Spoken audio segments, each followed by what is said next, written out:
अस्सलामु अलैकुम वरहमतुल्लाहि वबरकातुहू नहमदुहु व नुसल्ली अला रसूलिल करीम अम्मा बादु फ़अऊज़ु बिल्लाहि समील अलीम मिनश शैतानिर रजीम बिस्मिल्लाहिर रहमानिर रहीम।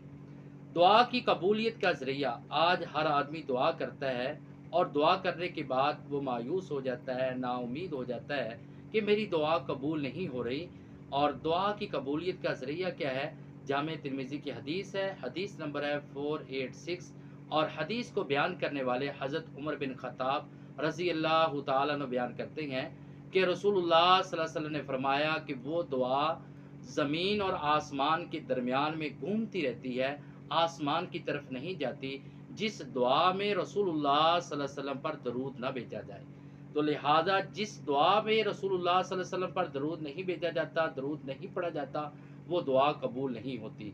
लिहाजा जब भी हम दुआ करते हैं, इसके लिए ज़रूरी है कि ये नहीं हम हाथ उठाकर फ़ौरन अपने के लिए मांगना शुरू कर दें, बल्कि इसकी कुछ आदाब है, इसकी कुछ शराइत है।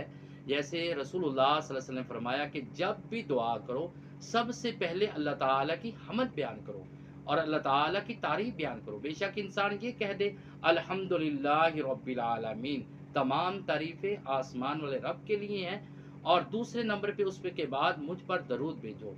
और जो आदमी अल्लाह ताला की तारीफ बयान करता है, दुआ के शुरू में हमद बयान करता है और उसके बाद मुझ पर दरूद भेजता है, फिर वो दुआ करता है, तो अल्लाह ताला इस दुआ को रद्द नहीं करता। लिहाजा जब भी दुआ करें, फ़ौरन अपने लिए मांगना शुरू ना कर दें, बल्कि क्या करें, पहले अल्लाह ताला की हमद बयान करें और उसके बाद पैगम्बर अलैहिस्सलाम पे दरूद भेजें और फिर आप अपने लिए दुआ करें, तो अल्लाह ताला ज़रूर दुआ को कबूल करेगा। अल्लाह ताला से दुआ कि अल्लाह ताला हमें इस पर अमल करने की तौफ़ीक़ अता फ़रमाए। वमा अलैना इल्लल बलागुल मुबीन।